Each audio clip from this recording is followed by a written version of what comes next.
You're welcome along to the Maroon and White pod. It is semi-final weekend in the Senior Football Championship and intermediate quarterfinals, obviously in the intermediate championship, as well as the junior finals in North Board and West Board. And I'm delighted this evening to be joined by Diarmaid Blake and Barry Downey to look ahead to the action. Barry, coming to you first, obviously over James's, I'm sure you would have loved being involved this weekend. No, definitely. And, I think no matter what stage you go out, you'll always be disappointed. But we're probably, as I said, a little bit sore that we didn't at least match or go a step further than we did last year. That was our goal as a group. And though to be fair to Killannon on the night, we're the better team. And that has some kind of consolation that you lost to the better team on the night. So we've no complaints. How do you reflect on the year with James's? Yeah, look, it was always going to be a challenge. Love the new format of the group of four. I think it really kind of kept every game alive. We started really well actually against Monivea, and then we dropped a 7 point lead on it, and we were quite lucky to probably hold out and win the game or draw the game. We then went in against Dunmore, which for me were probably the team of the year so far. They set up really, really well. They were very aggressive, and we got the win there. And then we went into Mike Cullen, which, as I said, people were calling a free shot, but we kind of definitely felt that we could certainly cause an upset there. And yeah, running into the last few minutes, a point down, they still ended up winning by 3 points. So, as I said, going into the Killannon game then 4 days after, we had to kind of lift it a little bit after the disappointment of putting everything in against Mike Cullen, and it just wasn't to be then on the Thursday, as I say, against a really good and really well set up Killannon side, which, okay, they put it up to Corofin in the next round, but they're definitely a team that'll be certainly there or thereabouts next year with that bulk of that 19s team from last year that they had. So yeah, look, overall disappointed. I think you always want to try and go a step further. And this year, the big carrot, as we can see now from the four teams left, is the idea of being seeded next year as well. So that was the big carrot for us this year. Jim, you've obviously seen a lot of these players from being involved with the development squad and being with the senior squad this year as well.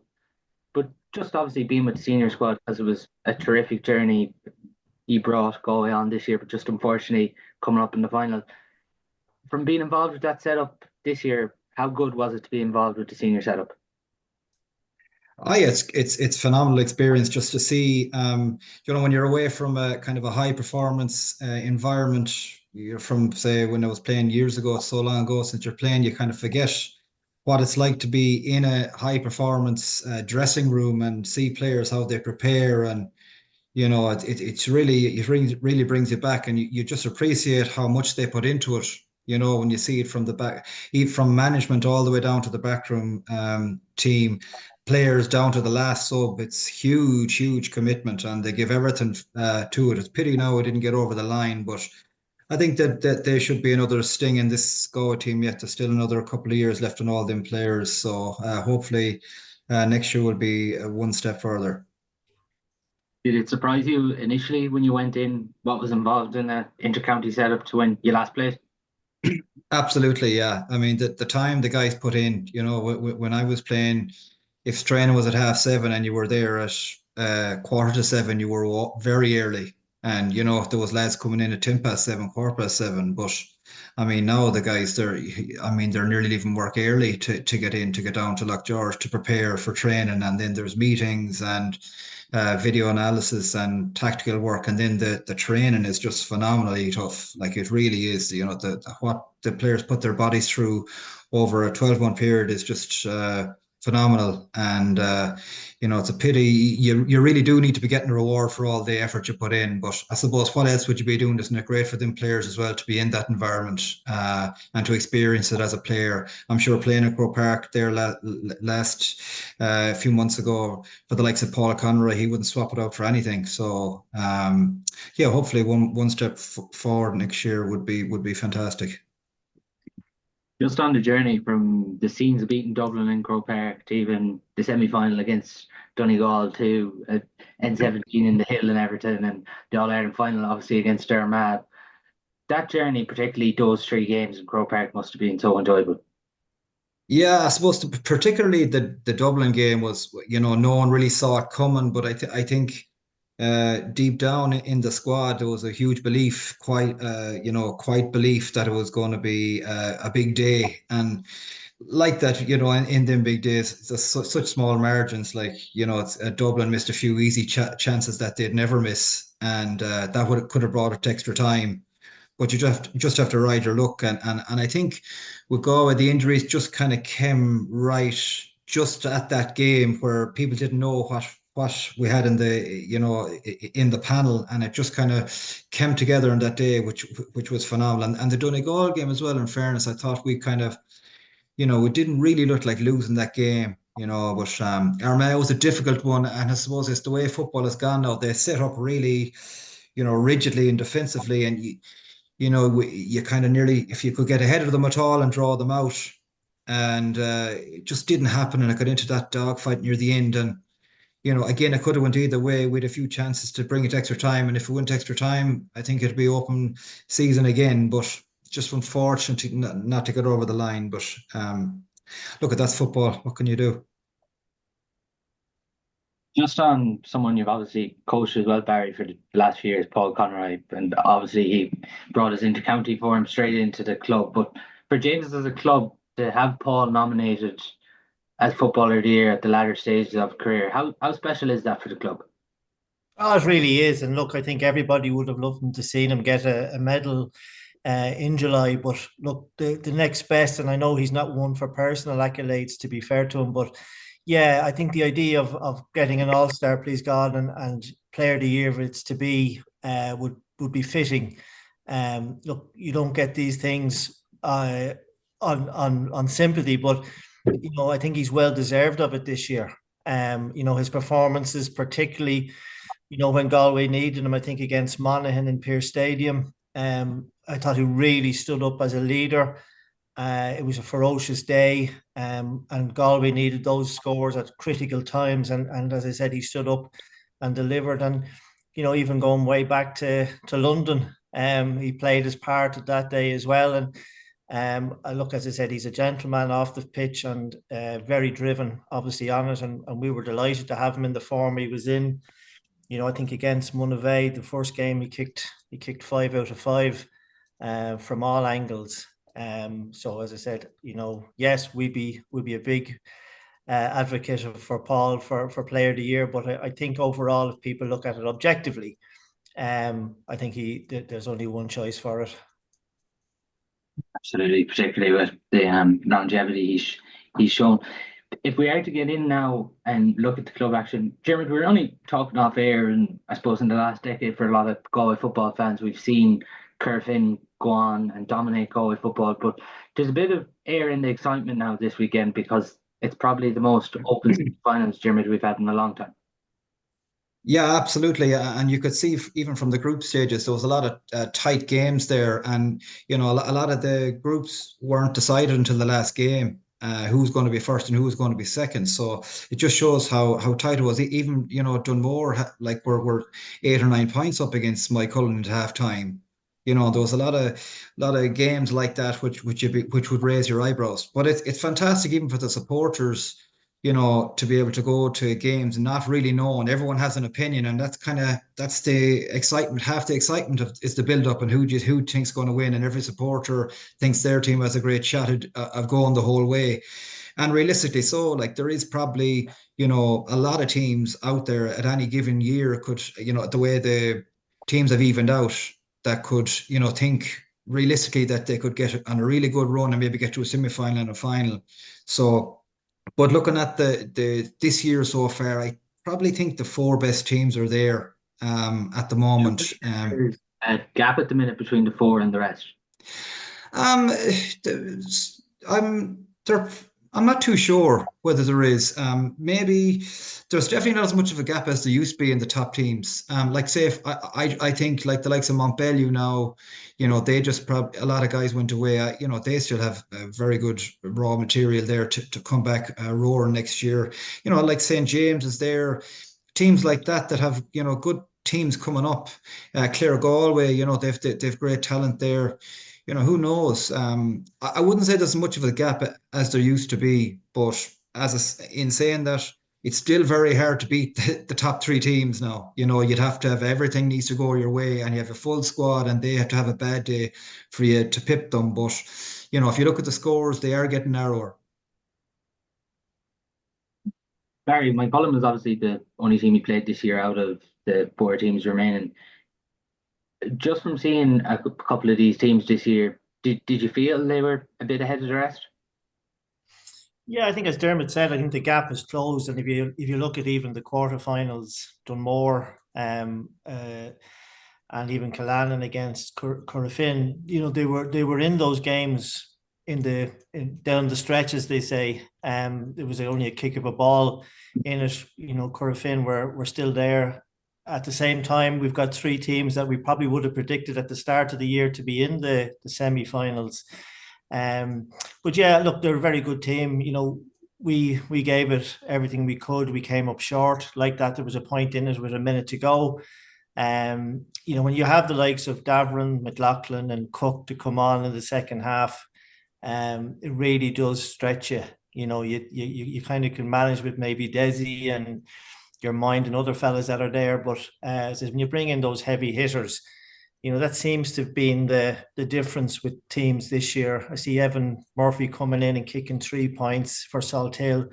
They have benches, they have lads that come in and make a difference. So, you might be, as I said, firefighting and trying to manage certain personalities or certain stars. And then they have these guys to come in and add more fuel to the fire. But I think the gap has definitely closed. And like Dermot says, I think everybody, whether we can or not, we have the belief that we can do it. For the rest of us trying to catch up. But as I said, it's funny how 3 of the 4 teams in the semi-finals are the 3 favourites. And look, to be fair to Tuam, they're there on merit as well. They've been really, really consistent. They had a couple of defeats in the group games, but they appear to be getting stronger as they go through. And the game certainly against Annadown, I was at that one, and whilst there was 3 points in it, I think the game was over at half time. Yeah, definitely there. If we look at the first game, so on Sunday, it's obviously 2 senior semi-finals, doubleheader in Tuam Stadium. It's Salthill and Corofin at 2:15 on Sunday, followed by Tuam and Mike Cullen at 4 o'clock in Tuam Stadium. But Salthill and Corofin, Dermot, safe to say, a lot of excitement. The narrative really seems to be Salthill have been going along their business quite nicely this year. Corofin maybe not putting up as big as scores as previous years. Yeah, you would from the outside looking in, it looks like Salthill have really put their stamp on. They're coming to win the county title this year. They seem to have pulled everyone they can back. They had a good run a couple of years ago. Got to a final, nearly won it. Very unlucky not to win it. Had a poor season last year, but they seem to have kind of pulled it together. And Finian Hanley and Sean Armstrong are involved there. 2 guys who lifted the cup. Frank Fox, I think it was 2012, and they were playing. So, they're there for one reason and one reason only. And the one fear I'd slightly have for Salthill is that they haven't really they haven't been really tested yet. And definitely Corofin was in the tougher group.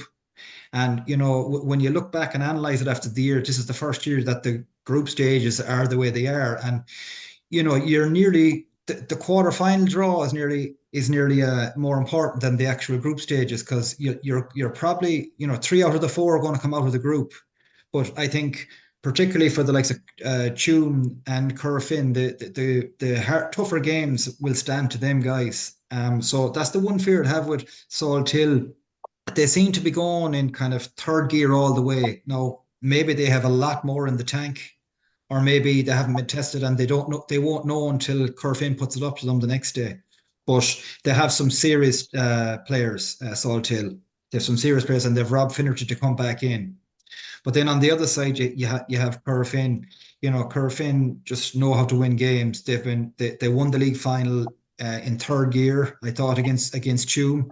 Anytime anyone has put it up to them, they have blown away in the first half, and then they've kind of again, have they fallen asleep, or have teams come back at them? So it's hard to know. So I think that'll be I'm really looking forward to this game. They're two big quality players all over the pitch from both sides.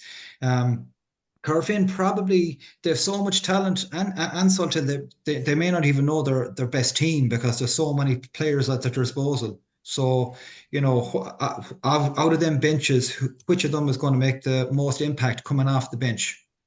That'll be a huge one, but it's a very tough one to call, that game. It's hard to know. Every time I think of it, I think maybe Salthill, but it's so hard to go against Corofin. They just know how to win. Just from being with Billy this year in the development squad, Jeremy, Eddie O'Sullivan was talking about Salthill this year, and he said the one thing he's found different with Salthill this year is in the past, Salthill might go for this 15 on 15 setup or put more bodies, but he said they'd definitely be more stubborn this year to break down. Yeah, for sure. They're definitely playing in a defensive structure. But to be honest with you, Paul, who isn't now? Every team seems to be playing this low block defense, counter-attacking, and probably pressing on certain kickouts for 2 in every 3 or whatever. That seems to be, even Corofin seem to be slightly doing that as well. But you do see with Salthill, they definitely have a certain structure that they're playing to, and even in the group stages, they never went 15v15 with anyone. Maybe they're looking further down the line to try and develop a system to maybe take down the likes of Corofin or Mike Cullen. But there was the first time that I can remember that Salthill played with such a kind of rigid defensive structure. But they have the players at the back, like Daniel Flaherty and Cathal Sweeney, to come tearing up the field. So that's probably their strategy, to kind of absorb the pressure from the opposition team and then catch them on the counter. And now they have Rob Finnerty back.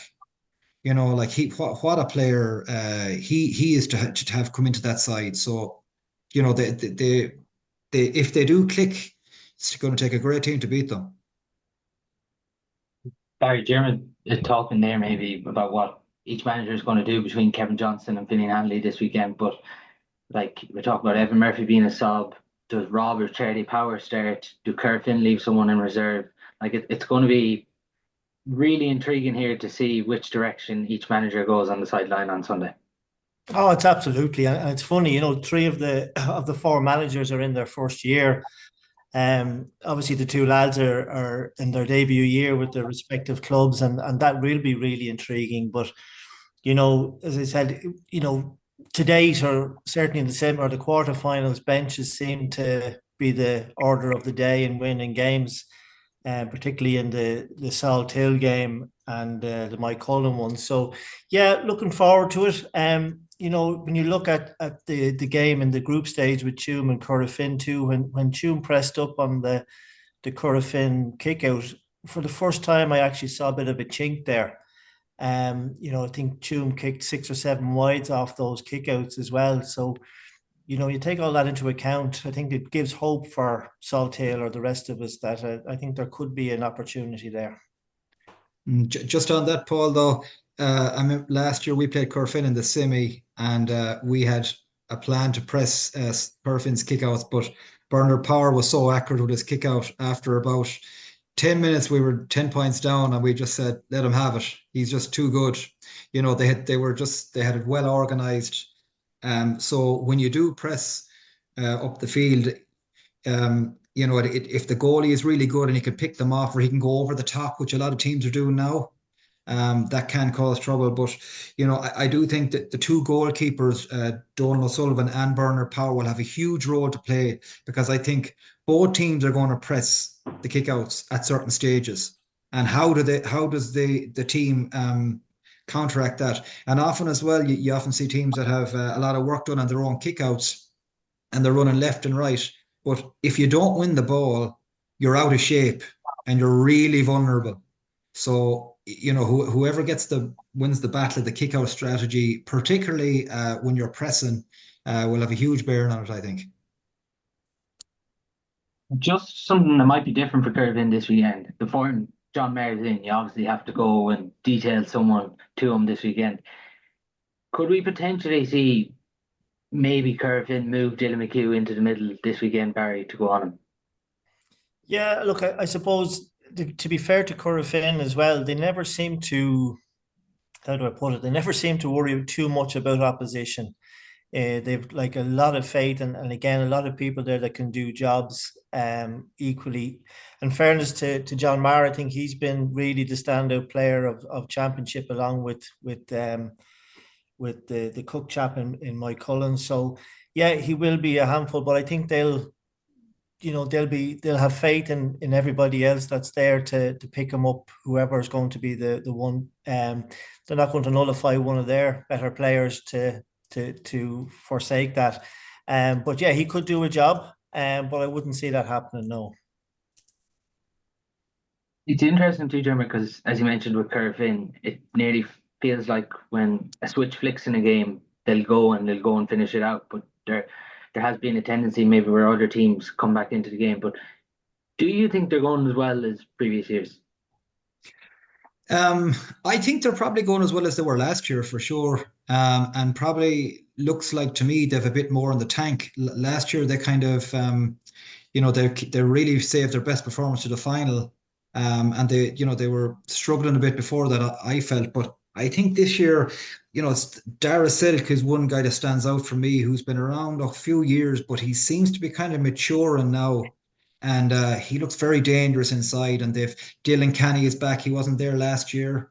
And there's Jack McCabe, and they've a lot of the older, say, All Ireland winners like Mike Farrer, Michael Lundy. I don't know whether these lads will start or whether they'll come on Steed. They're fantastic array of players. But it's interesting you're talking about Dylan McHugh. Dylan McHugh, from watching their games, seems to be kind of lining up at full back. So will he stay there? That's a big one. And where will Liam Silk line out? Who will they match up with who? I'm sure Robert Finnerty will be tagged anyway, and probably Tomo.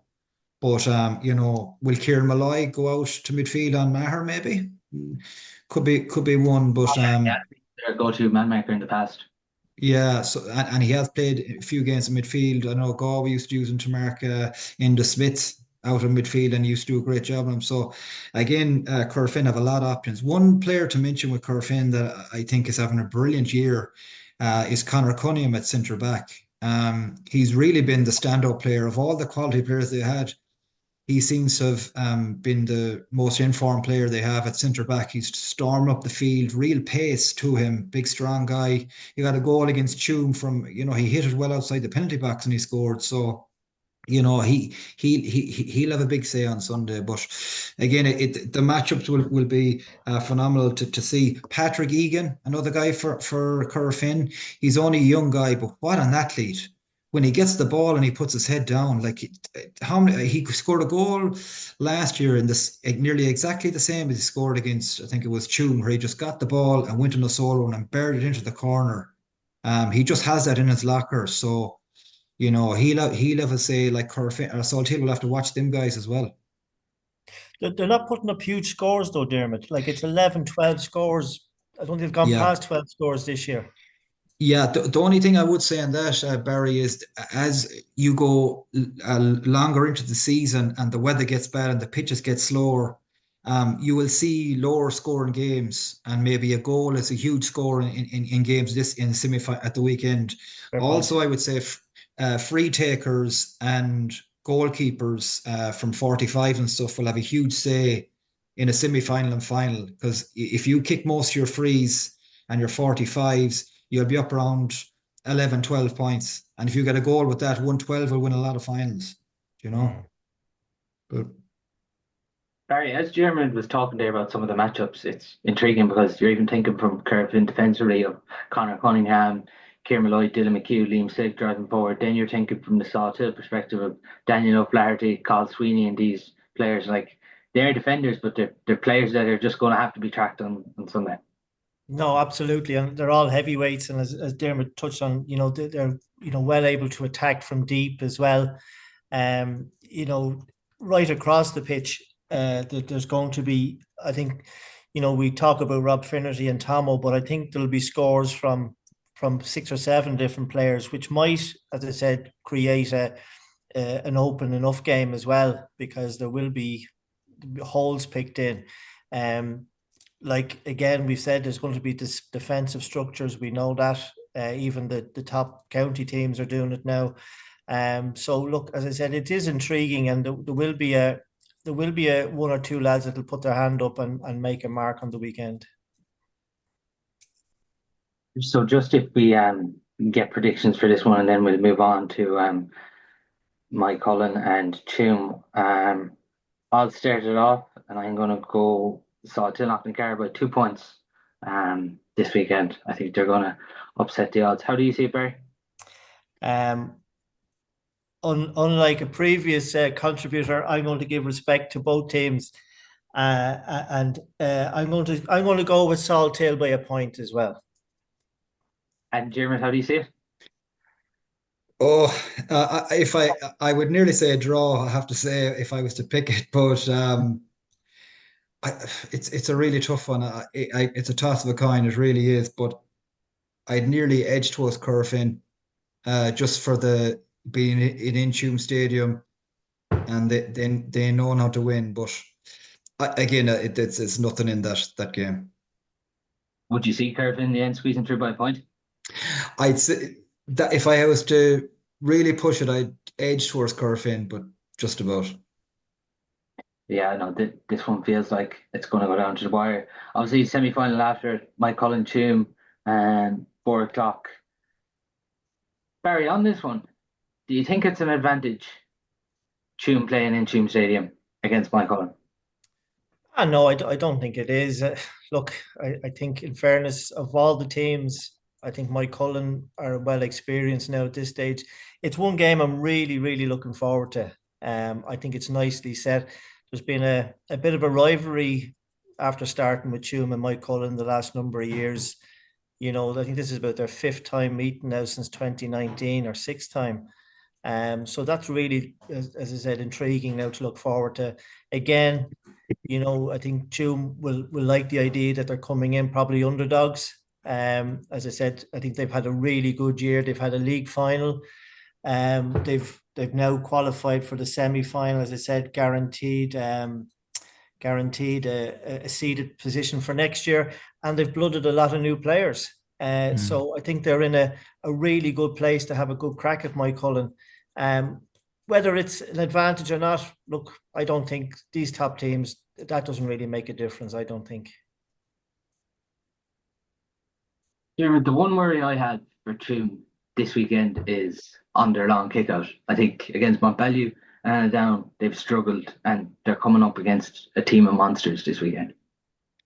Yeah, absolutely. I think if you looked at Tuam's statistics for their own kickouts, they've probably won an awful lot. I'd say up to 80-90% of their kickouts in a lot of the games. But some teams conceded the kickouts to them, and they have a very good short kickout strategy. But if Mike Cullen press them and they have to go long, Mike Cullen have huge players, and they have the likes of Sean Kelly and Owen Kelly and Paul Kelly in the backs that can step up 10 yards. So it's going to be really difficult. And, Jared Davern and James McLaughlin, the list goes on. Peter Cook, they're huge men. So if the kick out goes long, you would fancy Mike Cullen. But on the other side, though, and Barry, you might vouch for this against when you guys played them. I thought you guys caused them a good bit of trouble, Mike Cullen, on their kickouts. You pressed them, and they seemed to be a bit uncomfortable, I thought. No, they did bring on Peter Cook and Jared Davern near the end, but there may be something for Tuam. I think Tuam, if the Tuam management are looking at the Mike Cullen setup, they'd probably say, okay, we can go after their kick out as well.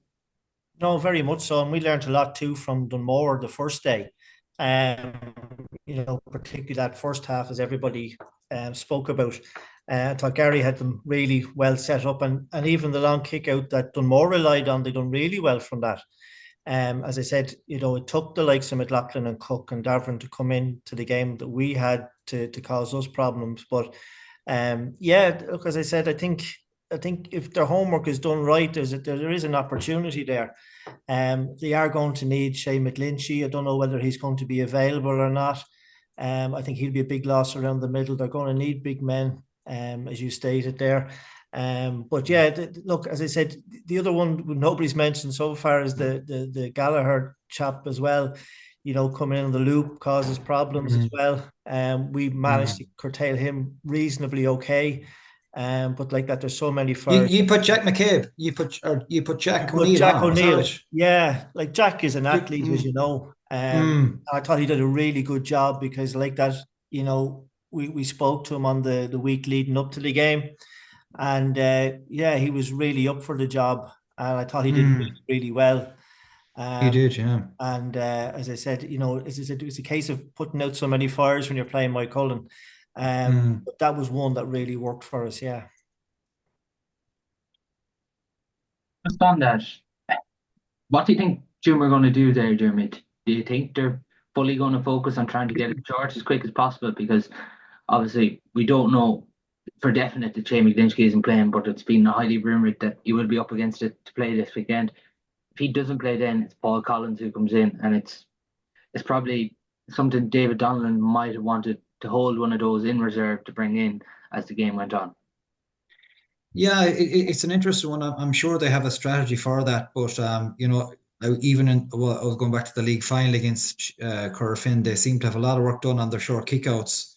So, you know, they could, you know, they sometimes go along to the left and right as well out under the stand. And you know, Paul Collins is a big guy, but again, you know, like Chum, I have to say, I thought Chum stepped it up 3 or 4 gears in the quarter final, and I think they played a style of football that really suits them, where they're another counter-attacking team, a bit like Mike Cullen as well, but they sat back and they ran the ball with players from the back coming at pace, and they actually were putting the ball over the bar the other side, and they were converting their scores. And I think if Tune could get their conversion rate right, because I think you said it there previously, Barry. In the league final against Corofin, they missed an awful lot of chances. I saw them in a couple of games this year in the championship, and their conversion rate wasn't where it should be to beat a big team. It's probably good enough to beat the average teams, but to beat Mike Cullen on Sunday, they'll have to be up at 65, 70% of their shots will need to be hitting the target. And the other thing that you would say, and Barry, you alluded to it there, they have blooded a lot of young players, Tuam. And I think in the next few years, Tuam are coming strong. They've had a very good minor team, under 19 team last year. I think they won the county, and they have a few good underage teams coming with a bunch of players coming, and a few of them have been blooded this year. So, and I just wonder, Jack Grugan, the transfer for Armagh. We don't know anything about him really. He's an inter-county player, a previous guy. He was out injured, so he's probably 4 weeks training under his belt now. So they're probably going to need someone like that to step up and come off the bench to kick, to finish them off, to finish off the game. But it is going to be a big ask for them as well, though. It is intriguing in this one on the sideline too, because David Donnellan, the Tuam manager, and Mike Cullen coach Kieran Murphy, they've worked together at Montbellew and they've worked together at Annadown. So it's another interesting dynamic here, Barry. It is, and they know each other really, really well. And as I said, they're both there on merit, which is great. Obviously Tuam, as I said, had the 2 defeats early on, but in fairness to David, he's pulled the wagon back in again, and they're, as I said, they're on merit. One thing too, which Dermot touched on as well, Killian Reedy and Gary O'Donnell both chipped in with points the last day. That's something too that they have a really good threat, and Killian particularly is a very, very fast, very mobile, decent footballer, and well able to take a score as well. But yeah, the 2 lads will be looking for bragging rights come Sunday evening, please God. It's interesting too there, Barry, because Tuam full back line, one thing they do have in it, they have man markers. Angus Tierney, Dara O'Rourke, and Rory O'Connor is probably one of the most underrated man markers. And then you look at Mike Cullen, they're so difficult to break down. Johnny Maloney and David Wynn kind of sit back in the pockets, and they make it very difficult to break them down too. Yeah, Rory O'Connor for me is one of the real stars of this championship. He's really come up on my radar anyway. And whenever you hear Tuam being mentioned, it's Brian Mannion, it's Jamie Murphy, it's Shea McGlinchey, but Rory O'Connor for me is one very, very solid performer and has been very, very consistent. So yeah, it'll be an interesting one. Again, I think they are probably the best placed team at the minute to look after that the threats that Mike Cullen have. The other side, then, yeah, it'll be for me the real test will be centre forward, centre back on on David Wynne, because he will have an attacking obviously sense as well. And we haven't even spoken about Sean Kelly.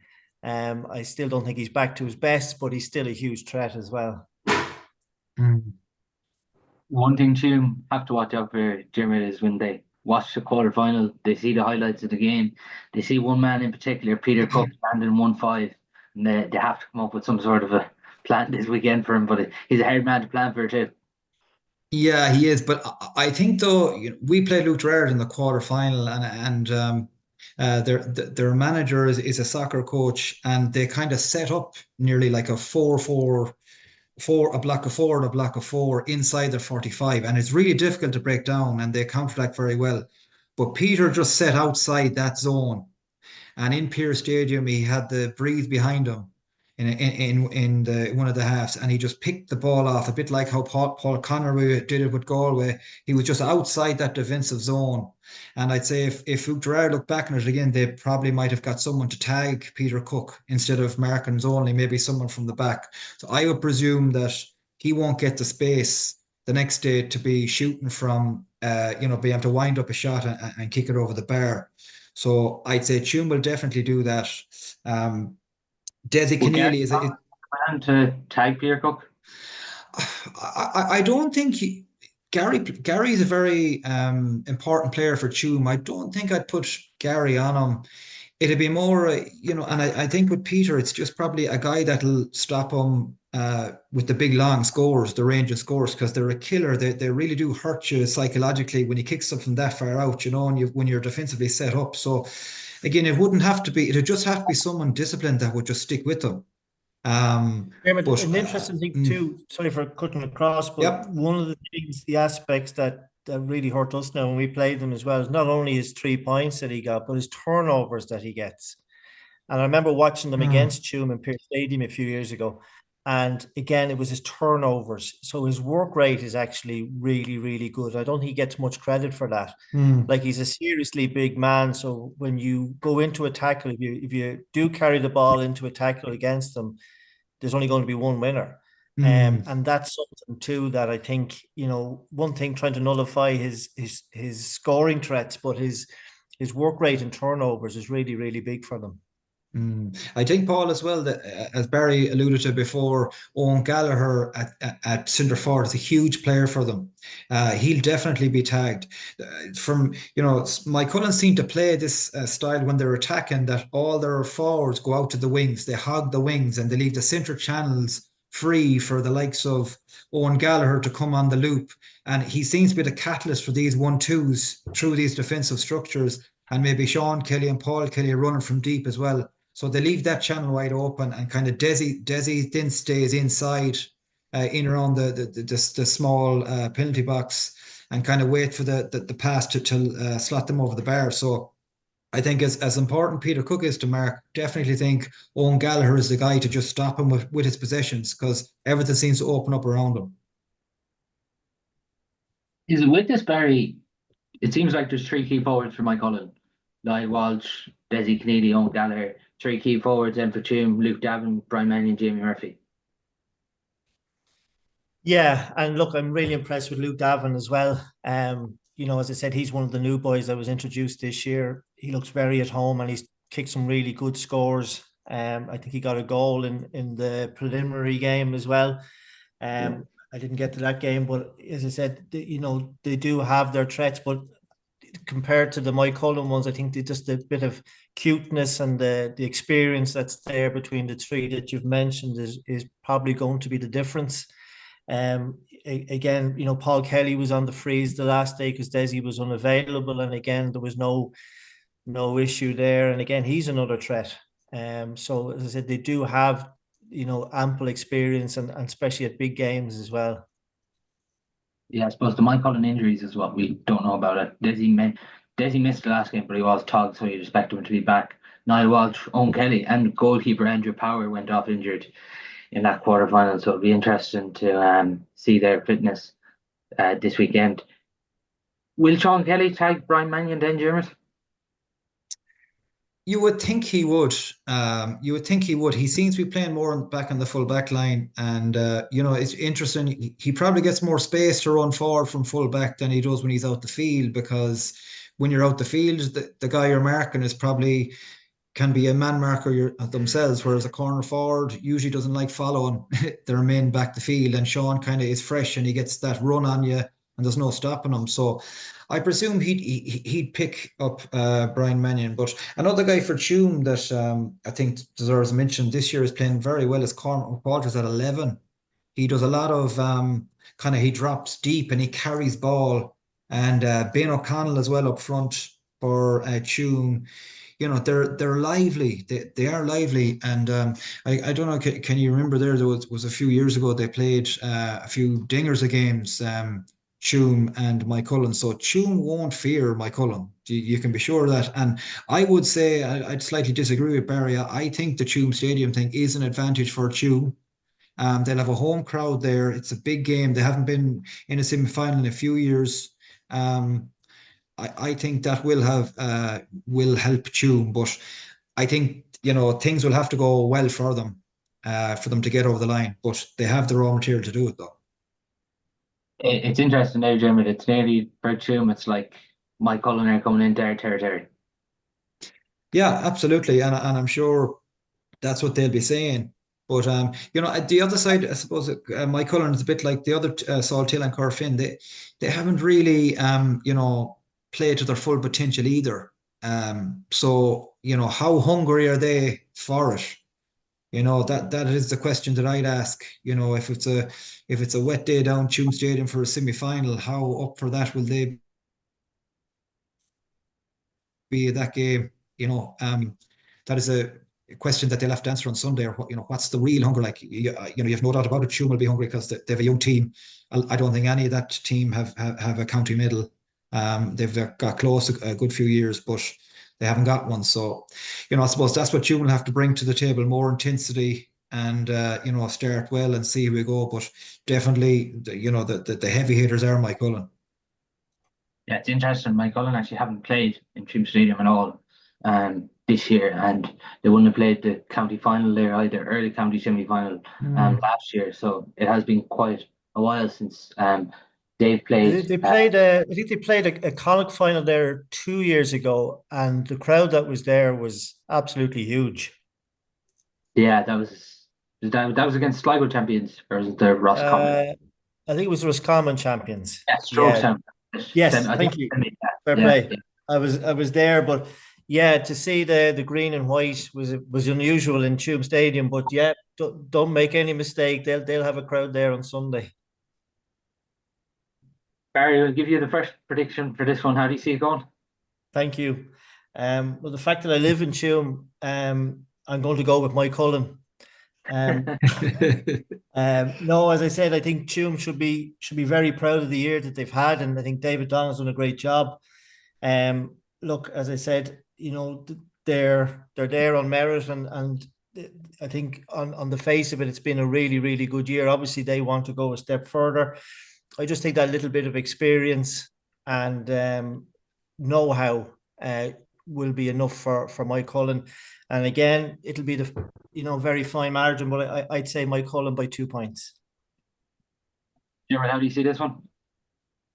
Yeah, I think it's going to be a very close game. I think Tuam are going to throw the kitchen sink at it, and I would say that they'll probably start very well, and they'll get the crowd behind them, and they'll put it right up to Mike Cullen. But I just feel that it's a youngish Tuam team. Mike Cullen have a lot of experience. they're one step to a county final, and I'm sure they'd relish the chance of playing either Corofin or Saltine in a final. So I would tip them to a point or two to get over the line. Yeah, I'm going to go with you on my Cullen. I think by two. I think they'll just squeeze through this one in the end. If we look at the other game in the senior championship, it's where no club wanted to be at the start of the year, but it is the relegation final between Monivea Abbey and Carristrán. Monivea Abbey just a year up in senior football and they find themselves in a relegation final. Carristrán yet to win a game this year in the championship. It's the dreaded game, really, Barry. Everyone wanted to avoid it since the start of the year. Yeah, look, and like we mentioned there, it's very fine lines. There's a number of teams that could have been in that position. That said, I suppose at the end of the day, you have enough chances to get out of that problem if you're in it. So both teams are probably disappointed to be there. I do think Monivea have a little bit more. I think looking at the Carlistrand's results, I've only seen them once this year, but there doesn't seem to be any sort of plan or fight, which is very unusual for a Carlistrand team. I think they're kind of resigned to the fact at this stage. And look, it mightn't be a bad thing, to go down and regroup. But on the face of it, I think, particularly with the likes of Glenn Kelly and right across the team, there's a good bit of balance there from Monivea. And I just think they have a little bit too much. And as I said, they fought hard to get back up last year. And I know Bunt particularly won't want to go down straight back down again. So I think they'll have a little bit too much for Carlistrand. It is the one thing about this game, Dermot. Form does completely go out the window when it comes to a relegation final. Yeah, absolutely. I remember. Sorry, Barry. Yeah, absolutely. I remember seeing Carlistrand win a relegation game down in Milltown a few years ago when their form wasn't with it as well, and they just pulled it together for that day. And I think a huge loss for Carlistrand was Keane Darcy, transferring to Dublin. They probably, they needed a bit of power on the middle, and they seemed to stay in games for a while, but just probably not getting enough scores on the other side to put them away. But Almar here on Donlan into it as well. Yeah, like but the one thing I would say, and I kind of slightly disagree with Barry there. The one thing I always felt with Carlistrand, that they've always got great heart and fight. They'll die with their boots on Sunday. Whether they'll be good enough to compete with Monivea remains to be seen. But I think it will be a close game. I think it'll be a low scoring game, and these relegation games can go any way because it really is do or die. You mentioned it, Barry. You see Monivea coming out on top? Yeah, I do. And look, don't get me wrong. As I said, I have great respect for Carlistrand, but I haven't seen that fight. It's different. You can normally, base it on previous. You can't just turn it on in one game. There was a game there. I think they got 2 points or 3 scores over a period of 50 or 60 minutes. That's not enough for me. I said we faced Monivea the first day. They do have quality. They came up again last year, well deserved intermediate champions. And I don't think it'll be a huge score, but I think they'll win by 4 or 5. I think say 4 points. And Dermot, who do you see staying up?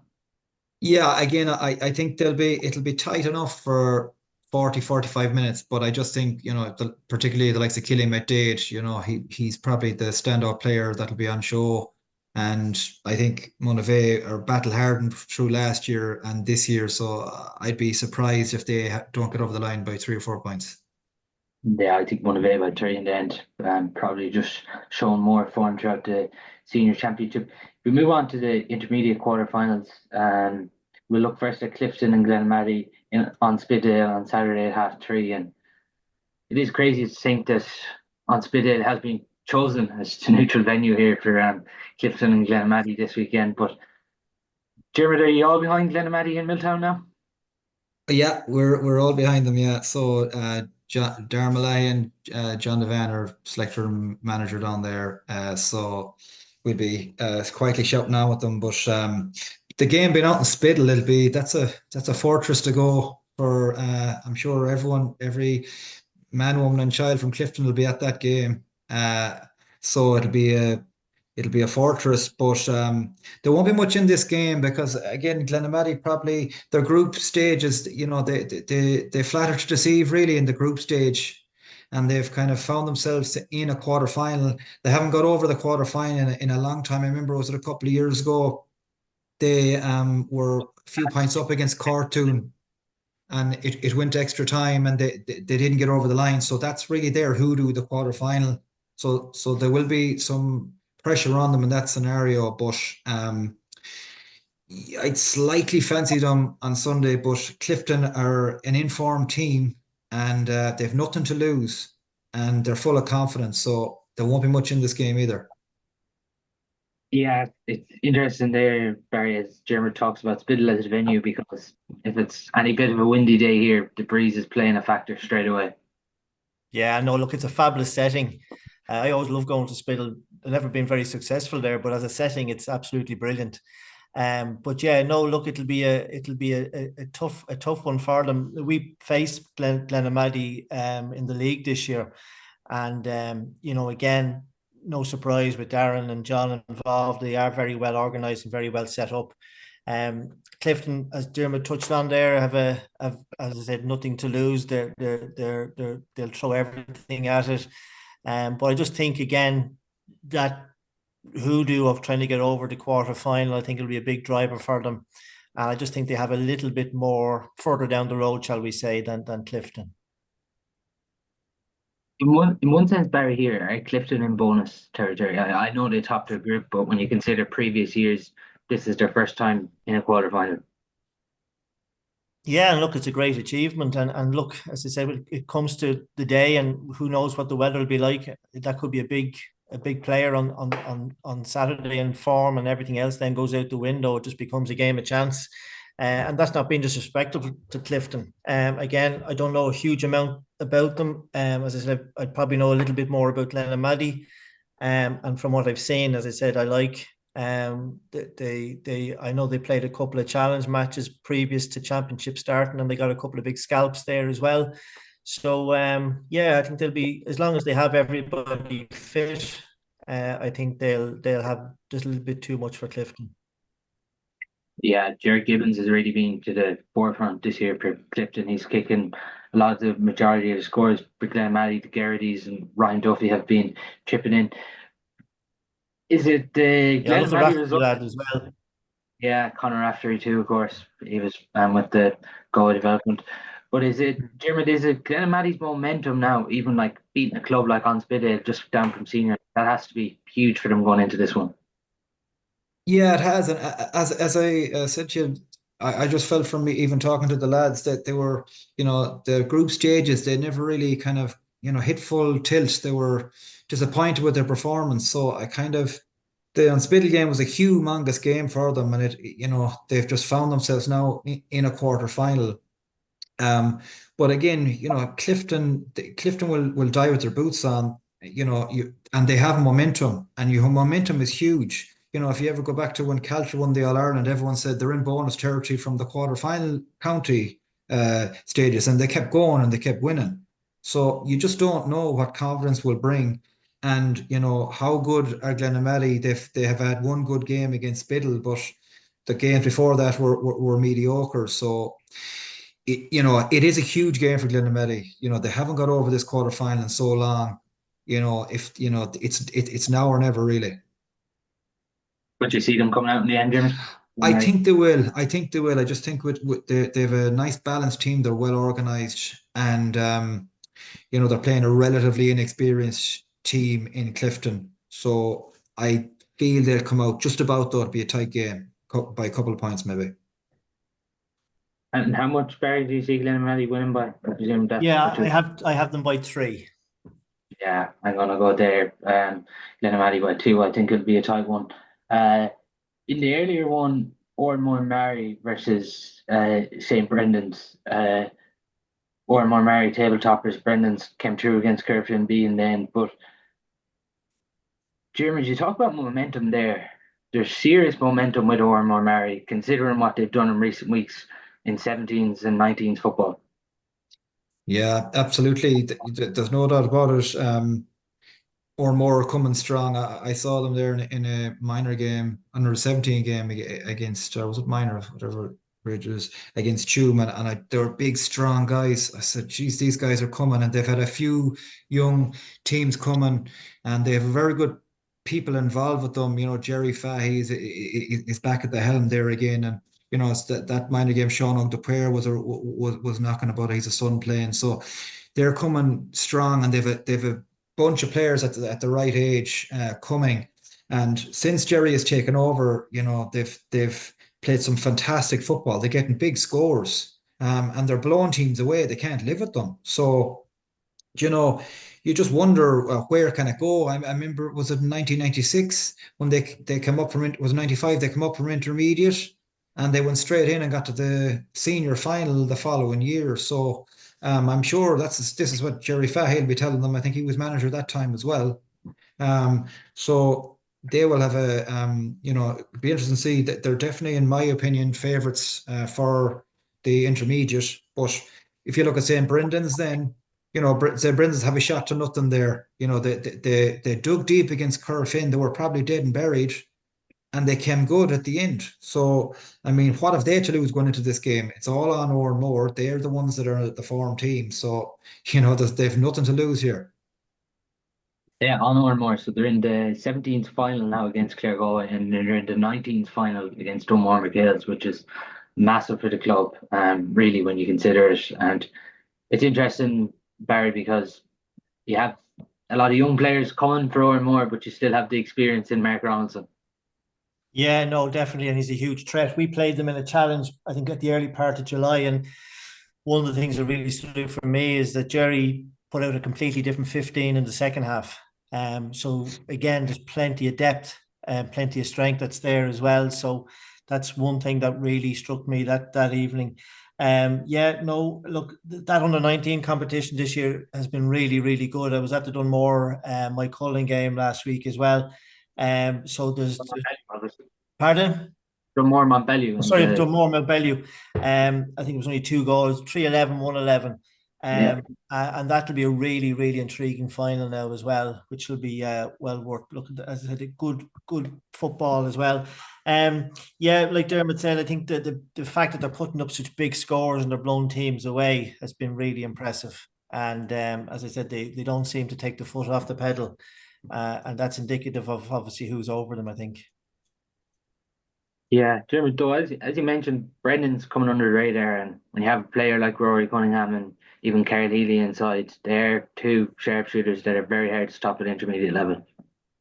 Yeah, and you know, they have been uh, they have been well organized in the last few years. They've had good management systems and structures over them, so it's no fluke that they're kind of coming good. You know, they come up from junior a few years ago, and they're kind of, you know, they're holding their own at intermediate.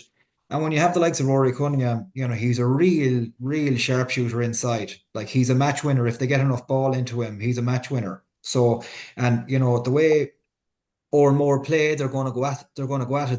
They're probably the one team around that don't play as defensive as others. They just go out and they play and they outscore teams. So Rory's going to get space inside. Whether he gets enough ball and whether he can finish is another story. But he'll have to have the game of his life to probably turn this game over. But it's in his locker. You see Ormore winning this one, Jimmy? I would, yeah. You know, I think it'd be a huge ask. It'd be the shock at the weekend if Brendan's bet or more, but it is possible. But I think Ormore will have too much when it comes down to the final stretch by, I'd say, 3 or 4 points. How do you see it, Barry? Yeah, I have this one 4 as well. 4, yeah. I'm going to go with you on this one. I think Ormore by 6 in the end probably just have too much than Brendan's. Barry, the tie of the weekend, really for people here, Caltrack, Kilconnelly, Tuam Stadium, 4 o'clock. 4 o'clock, yeah. No, that's one I have down to get to, please God, because I think any football fan will enjoy that one. And both teams have been going really, really well. You know, Caltra, I think have been nicely building the last couple of years, and this is a very young team. And you look at it, and they are not missing. It was I think outlined at the start that they wouldn't have the two Manions, but I think it's actually benefiting them now. I think they're not relying on them. They have a lovely balance right across the team. Really impressed with Oran Lockery. He's one that stands out for me. I think he's the basis of all that kind of works for them. But Kilconnelly as well. They're thereabouts the last couple of years, so it'll be winner takes all, obviously, on Saturday. It's funny, Dermot, like with Kilconnelly, they were almost nearly kind of written off after that result against Brendan's. But I suppose what a lot of people forget was they were missing David Prendergast and Paul Mannion in that game. They got them back the last day, and it seems like that result now, the last day against Brannock, should really started for them to gather momentum again. Yeah, absolutely. Like Paul Mannion in particular for Kilconnelly is just phenomenal. Every day he goes out, he kicks frees, and he's double marking. He still does well. And Dave Prendergast inside is light and fast. He runs the lines very well. So, Kilconnelly are around a few years. They put it up to in the county final last year to Monavea Abbey. There wasn't much in that game at all. So, they're battle hardened. They're, a real proud team and village. They're going to give it everything. And, Caltra are a younger team. So Kilconnelly will look at it and go, right, we've the more experience here. If it comes down to an arm wrestle, we'll have the experience to get over the line. Caltra then in particular, Jeremy, Alan Naughton's racked up a lot of their scores, and even Sean Kane, he's a big man inside. Like it's Kilconnelly are going to have to get numbers back too to stop that threat. Yeah, I was at the Caltra game last year when they got knocked out of the championship. I can't remember who it was against, but they went. I think it was Monavea actually. Was it Ireland? I think. Oh, it was Iron Islands. That's right. Yeah. And they went probably through 8 experience in Pure Stadium. They went like 8 or 9 points down, but they brought on a few subs in the second half, and they brought on the Manions, and they kind of got a bit of belief into themselves, and they very nearly won the game at the end, or made it a match really close. So and now they've added young Naughton to their team as a main player. And I was talking to Declan Meehan there a few days ago, and he's speaking very highly of this guy. He reckons he's the real deal. So I haven't seen him in the flesh playing, but I'll definitely see him at the weekend. But he's teams can't handle him this year so far. So he will have a big say in it this year or the next day. But it's hard to know that's another tight game, but it's a very tough one to call. But it's kind of a more young athletic. I know Niall Kine is over Caltra. He'll have them well schooled, well drilled. They'll be flying fish. But will Kilconnelly bring it into a bit of an arm wrestle and get it to a lower scoring game? And if that is the case, I'd fancy Kilconnelly if it's close coming to the end. But who knows? Interesting too, because Niall Coyne obviously had a lot of these Kilconnelly players in Jarlath's too, which is another interesting dynamic there. But Barry, definitely feels like the most 50-50 game in the Intermediate Championship this weekend. It does, and I think Dermot is right. I think if it's close coming to the end, I think Kilconnelly will be a little bit more dogged or a bit cuter when it comes to that. But yeah, it is one really to look forward to. Who are you going with, Barry? I'm actually going to go with Caltra, because, as I said, that little, I think it was an under 20 when it was under 21. They won an under 21, and they got to a minor final. I think it was the same group. I think they got well beaten by Salthill Lake final a few years, that same group. But it's been coming nicely, and as I said, they're very well balanced, which I like. And I just think, as I said, that athleticism and youth will come out. I would reckon Caltra by 2. Yeah, I'm just going to go with Kilconnelly by 3 there. I think the experience and heart over the last few years will stand for them. How do you see this one, Jimmy? Yeah, again, I think it's going to be very, very tight, really tight. But I'm going to go Kilconnelly by 1. just by one, just about. So we'll look then, lads, at the final quarter final of the weekend. Gabriel's Michaels, 4:30, Duggan Park. Barry, the thing I'm interested here is Captagular in the hurling semi-final. Will the Captagal players be available to play this weekend? Is probably going to be the most interesting aspect of this one. Yeah, you're probably asking the wrong man here. We had multiple hurlers involved this year, so yeah, it's a huge challenge, and you know, it's very unfair, I think, on players themselves. Look, I know it's an ongoing issue, because I'm sure they want to play in both games. And look, as I said, certainly from a club point of view, we tried to facilitate it as much as we could. But even that evening, we were out against Killannon. We were missing a couple of lads. But yeah, no, look, it will be a big factor. I saw Michaels against Cortoon. Again, they had the experience, and they had, again, good bit of strength right across the field, which was very evident. But yeah, I think it will unfortunately come down to whether those Capitagal hurlers are available. It's the one thing Gabriel has really made significant strides this year in particular to get to quarter final, top the group. And it wasn't an easy group they're in either, but it has to give them some confidence, Jeremy, when they see that Michael's Cortoon game. Michael's only racking up 8. Like, it's not as if, I suppose, everyone expected Michael's to come straight back up this year, but they haven't exactly been racking up big scores this year.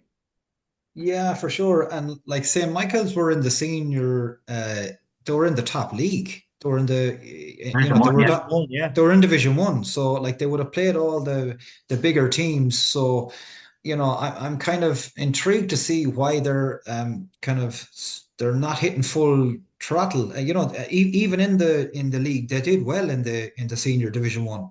I think they were in the semi-final, Diarmaid, weren't they? They're in the semi-final, yeah. So like it's a strange one, but I think it's now that they'll really start zoning in, you know, to go up. Like the St. Gabriel's guys, if they don't have the hurlers, you know, they're really gonna be on the back foot. But they're a few years playing good football, and they've had noticeable results. You know, even at the lower divisions and in league games, you know, you'd be hearing about it and going, wow, like what's the revolution? Where's it coming from? But you know, again, they're there on merit, and they have absolutely nothing to lose. Then they'll give it everything. But you know, if St. Michael's weren't to get over this, they'd be absolutely devastated, I would think. But who knows? Yeah, the one thing about this Gabriel's side is they're a big, massive physical team. Like, and they won't fear it, as you say.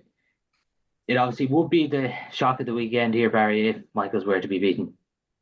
Yeah, look, as I said, huge respect for Gabriel's, and again, has been making great strides over the years, as Diarmaid touched on. But yeah, I think Michaels will have enough. Like, to be fair, that 8 points against Cortoon, you know, Cortoon were very dogged and set up really, really well, and made it very difficult for them. But they were always in control without being obviously too far ahead at any stage. But yeah, I think they will have too much for them really on the day. Michaels by how much there, Barry? I'm going Michaels by 3. Jeremy, how do you see this one? Yeah, again, I think Gabriel's are going to put it up them for a while, but I think Michaels will eventually kind of, you know, have to shake off the nerves and really go for it. And I think they'll probably win by about 4 in the end. Estimation, yeah. Yeah, I'd agree with you both there. I think Michaels by 6 in this one.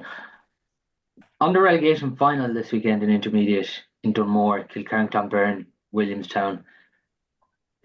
Jeremy, I'd say there's going to be a lot of neutrals going to this one, because even having a relegation final in Dunmore, they're both very close to each other. It's definitely bragging rights at stake, and it's massive what's at stake, because loser of this is junior football. Yeah, it's amazing to think that particularly Clonberne are in this scenario, and again, it can happen to anybody. You get a few losses in a group stage, and you find yourself in a bit of bother. But you know, the neighbouring clubs there, that'll be humongous rivalry there. There'll be sore bodies after that game, that's for sure. But like Clonberne have played okay, and it's just surprising to see them in it. And but if you look at, say, Killearn a few years ago, they went from senior and then they went to kind of intermediate and then they found themselves in junior. So um, this could happen to Clonberne. Williamstown will give it everything, but you know, there is some quality players which Kilkern, Clonberne. I think that if their players play to their full potential, they should have enough here. But again, local rivalry, you just don't know at this level for a game of this importance. So I was chatting to someone today and we were talking about this game. And the one thing I said is do not doubt Williamstown when it comes to a relegation final because everyone thought they were dead and buried. Their season was dead and buried and they nearly pipped Iron in the semi final. No, and look again, just to go back to Clonberne for a second as well, like they were in two intermediate finals there within the last 5 or 6 years. It's maybe 7 years, one against Monivea and they were in one then against Cortoon Shamrocks as well. I think both went extra time and that just shows you the small margins of how clubs can get the rub of the green sometimes. Again, when it comes down to it, Williamstown will be dogged. Gary Kelly still playing a part, I'm sure. Again, it'll be tough on whoever goes down. Whoever goes down, I don't see them coming up too quickly. That's the scary part. Kieran just massively feeling the loss now of Shane. Is this the year where you really find they're starting to feel his loss? Yeah, it probably is, but I think it's unfair. Obviously Shane would be a big part of any club, and look, he's one of the top players in the country. But I think there's plenty of other players there that could put shoulder to the wheel, and I know for a fact a lot of players maybe stepped away when Shane left, which I think is a bigger problem. So yeah, look, he'd be huge to have, obviously, but and they probably were deserving to go up that time. One of those times, he missed a penalty in one of those finals as well. So, but yeah, I think it's more than just Shane leaving that they're in that position at the minute. Yeah, and the thing is, obviously, too, Jimmy, if Brannocks won by a bit more against Cortoon, Kilkerran would have went through to the knockouts against Cortoon. So it shows the tight margins of that group as well. Yeah, I think that they're probably slightly unlucky to be in the scenario that they're in, Kilkerran, Clonberne. But again, that doesn't say anything when it comes to relegation final. You have to win it. But like Johnny Ryan is still there inside. He's a quality player, and Liam Boyle as well is another quality player for Kilkerran, Clonberne. So if they can get the most out of them two players, they might be have enough to see it through. But again, Gary Kelly, another quality player, he'll get scores for you up front. Absolutely. So that's not going to be much in it. But if I was to pick a team, I would say Kilkerran, Clonberne should get over the line just about in a low scoring game, but by about 2 points maybe. How do you see it, Barry? Yeah, I'm actually going to edge for Williamstown on this one. I'm going to go again, be very tight. I'm going to go for a 1 point win, just because of that doggedness and that I think a little bit more desire there. Yeah, I'm just going to go with Kilkerran in that one by 2. We did get a question in about who's going to win the junior final, so we'll just look at it briefly before we do and finish up. In the North final, it's Headford versus Killearn.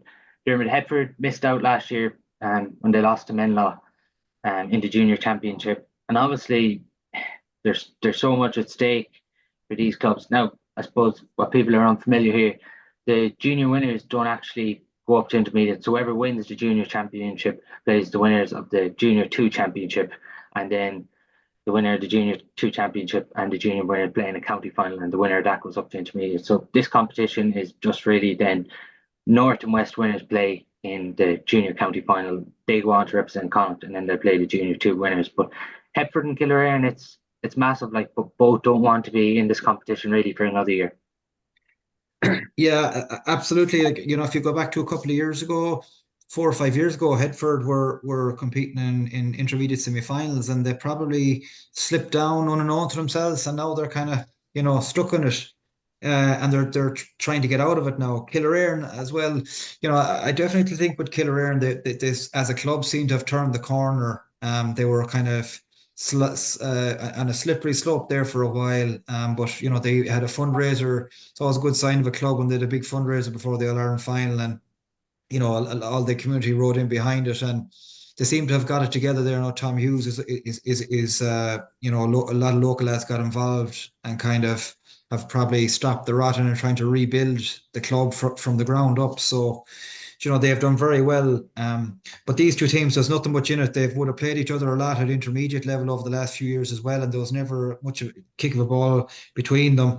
But yeah, I don't know how this one goes. Like it's really tight.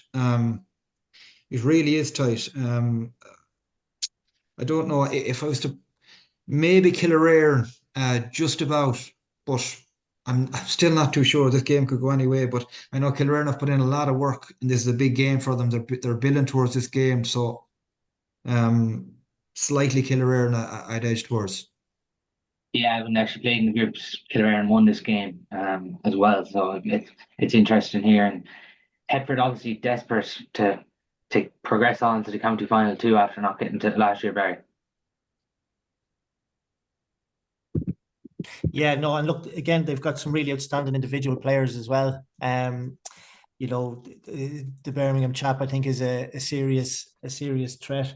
But yeah, like Dermot said, I just think the stars are beginning to align a little bit for Killearn, and it's great to see them showing that little bit of fight now. And in fairness to Tom Hughes, he's managed to get all the gang back together a little bit as well. So I think it'd be good to see them coming back as well, and they'll be well due a little bit of success. I think Headford will probably be knocking on the door maybe next year again, but I think Killearn just on this occasion. By how much Killearn there? It'll be tight, yeah. I'm going by 2 points, Killearn. Yeah, I'm going to go against you there. I'm just going to go for Headford by 1. I think there's, as you mentioned, Sean Birmingham, Tommy Doyle, a few quality forwards there. On the West, on Garrua versus Carnacashel. On Garrua, Dermot obviously senior to intermediate to junior. It's been disastrous when that's happened, but Manus Brannock's gone in this year and they've looked a form team in the junior championship. Like, it would be a shock if they don't even go on, win this county title and get back up to intermediate. Yeah, the thing with Carrow is they have a lot of quality players. They've a lot of younger quality players. I remember a development squad a couple of years ago. There was 3 or 4 Carrow guys in, and I was surprised to see them go from intermediate to junior. It was kind of a real shock when I saw that result. So, Manus, obviously he's from kind of lives over that area. He's probably pulled them together, and they have great. They're a great football club, and they have great pride in themselves. So I'm sure they're not happy to be down at junior level, and they'll want to come up. Alternatively, Carnacashel as well. They've kind of, was it 2008 they were in a county final against Salthill? I think it was, or was it 2008? I can't remember now. But they were in a county final, senior final against Salthill, and they've kind of gradually slipped down. But they'll be hoping to push on and get up another level. They have got pedigree in their team. They always have, and they have history because they have played at senior levels. So that's a local derby as well. There'll be absolutely nothing in that game. I don't know where that game is on. Is it out west? I think it is now. I have it here somewhere now, so I'll just quick look. But yeah, obviously that Carrow and Castle, as Jeremy mentions there, Barry, it is a local derby too. Yeah, no, look, I'll be honest, I don't know a whole lot about either team, if I'm being honest on this one. But yeah, look, any local derby, particularly out there though as well, is really hard fought, and they're very passionate, in fairness, about their football anytime you go west. And again, what I do know is that both teams... Sorry, it's just Ross Muck is where that's on this weekend.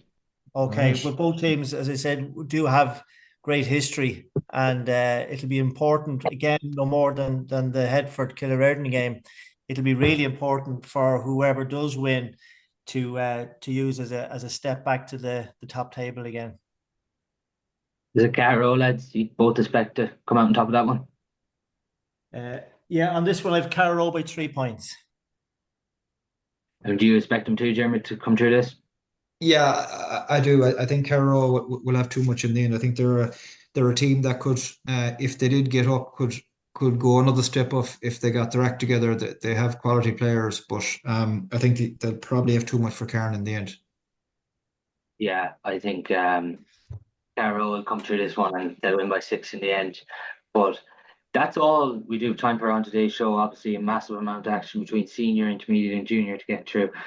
And we'll be back next week with another podcast of a review of all the games. But that's all we do have time for. And thanks to Jeremy and Barry for coming on.